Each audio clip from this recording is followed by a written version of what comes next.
Good morning. Good morning. Your Crystal Court entered pleas of guilty to the third-degree felony offense of evading arrest or detention with the use of a vehicle and the second-degree felony offense of engaging in organized criminal activity. Those were for agreements of a 10-year probation, deferred in each of those cases. I have received the pre-sentence. Quick pause here. What the judge is talking about is a pre-sentence investigation report. Basically a deep dive into the defendant's background, behavior, and history. Judges rely heavily on this before deciding punishment. And notice the defense jumping in to say he takes responsibility? That's legal spin 101, trying to soften the blow right before sentencing. Report. Has everyone had an opportunity to review that report? Yes, Your Honor. Are there any additions or corrections to the report? Just that it may indicate that he doesn't take full responsibility, but after speaking with him, he does take full responsibility for his actions and involvement in both cases.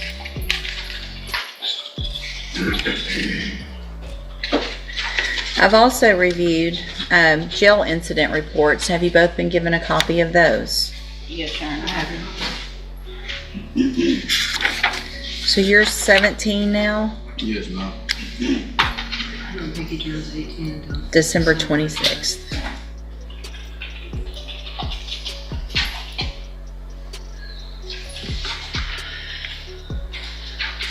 And Judge, if we need to go back and renegotiate an offer, obviously he's not even out of custody yet, and this is how he's acting. Well, and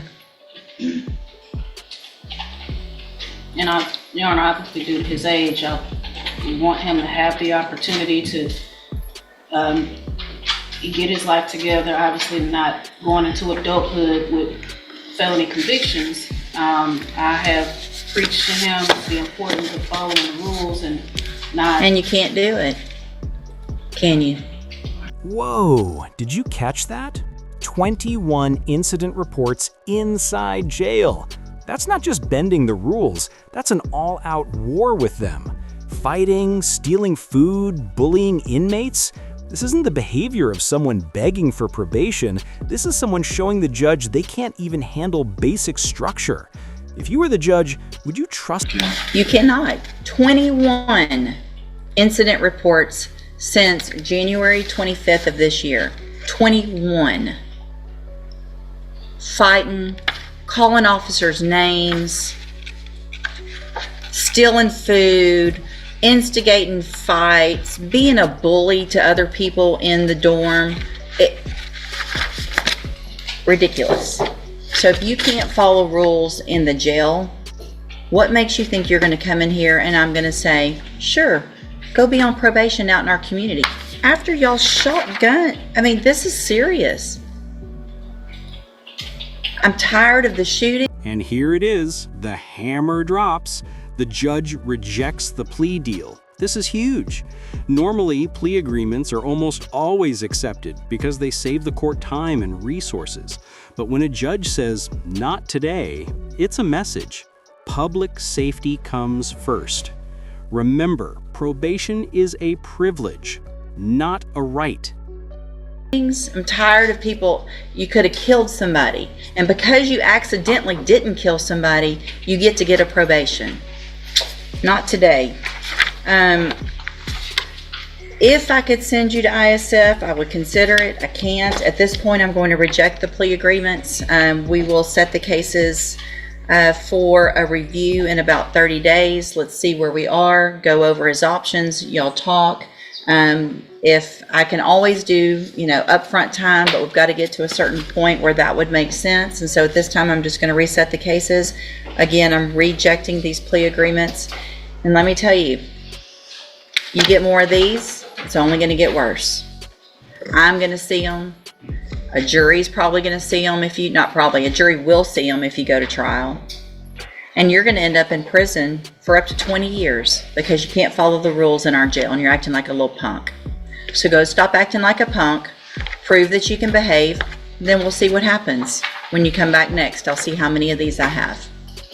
Go back with the bailiff.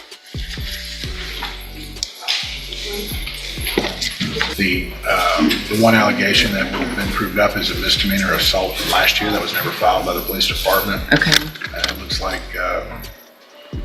we don't need to proceed on that. So it looks like the recommendation is substance abuse. ISS, or substance abuse ISS. Well, it actually says substance abuse cognitive, and we can't do both. So Is there one more than the other that we will do? Understanding that the problems are both cognitive Yes. and drug related. In your opinion, what do you think is best? Cognitive first with JCI applicant for this instance. okay, that would make sense. And so that would be I understand this isn't an agreement, I don't think, but this is what we're asking the court to do based on the pleas that have been entered in the probation's report.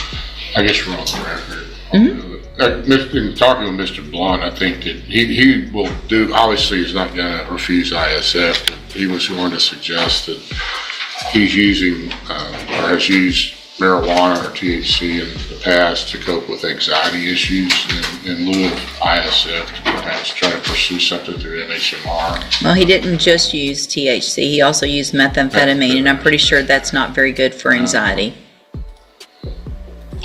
Well, he's not contesting ISF. Yeah.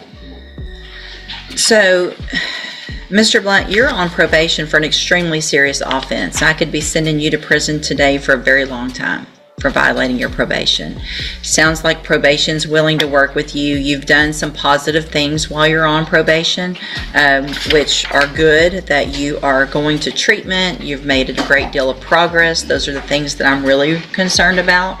But they're Now things get interesting. The defense is pushing the idea that the defendant used marijuana and meth as a way to cope with anxiety. But here's the catch. Judges don't buy excuses like that. Meth isn't therapy, it's a felony. The real legal question here is, can the system offer treatment before punishment? not the only things I'm concerned about. You've got to follow all of the rules, not just some of them. You've got to get this drug deal kicked. If you don't, you're going to go to prison over drugs instead of really what you or the underlying offense is. Do you understand? Yes. We're going to give you the opportunity. We're going to give you treatment. You take advantage of it and change that part of your life. Great. If you don't, you're back in here, and this is going to be zero tolerance. There's no messing up at this point. Yes. Do you understand? Yes. If the treatment that you're getting through JCDI is not enough, it's going to be up to you to be a grown-up and go to probation and say, I'm feeling tempted, I need more help. Nobody wants to go into custody for more help, but it's better to go in for 90 days than it is to go to prison for up to 20 years. Right? Okay. So in cause number 15-21380, I'm going to find that you entered your pleas of true to counts 2 and 3 freely and voluntarily. Find those counts true. Find sufficient evidence to find you guilty and revoke your probation, but I'm not going to do that. I'm going to follow the recommendation of the district attorney in probation and continue you on probation in order that you enter and successfully complete the cognitive track of the ISF program, and then when you're released, you will enter and successfully complete the JCDI program. These programs are doing two different things. The first one is to help you make better decisions. It's about thinking and making better decisions. The JCDI program is the drug intervention program to help you with what you need, hopefully, to stop using drugs. So you're going to have all the tools that you need to make these better decisions, and then it's going to be up to you. Continue doing everything you're supposed to through your treatment and other things like that. It sounds like that hasn't been an issue. You're still on a deferred probation. You're still not convicted of this offense. If you're back in here again, This is the final warning shot. The judge is crystal clear. Mess up again, and you're going to prison for up to 20 years. No more second chances, no more sympathy, and honestly, you can feel the tension. Will this young man finally straighten up? Or is this just the calm before another courtroom storm? in all likelihood, you will be convicted and you will be going to prison for a very long time. Do you understand? Yes, ma'am. All right. Good luck to you, sir. Thank you. Thank you, Your Honor. Yeah. If you would see where she is.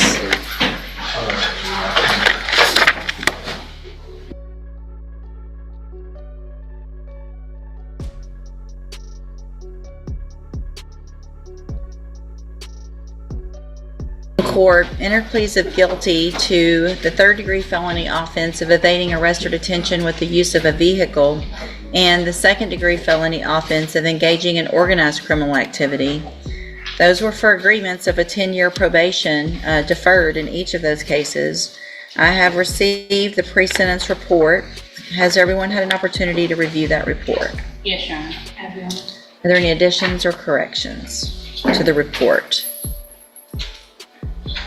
Just that it may indicate that he doesn't take full responsibility, but after speaking with him, he does take full responsibility for his actions and involvement in both cases.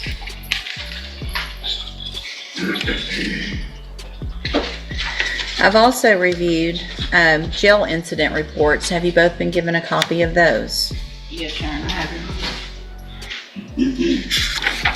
So you're 17 now? Yes, ma'am. I don't think he turns 18 until. December 26th.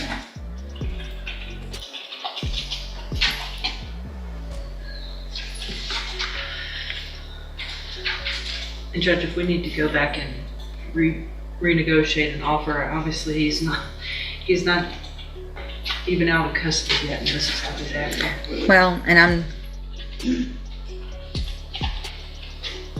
Your Honor, obviously due to his age, we want him to have the opportunity to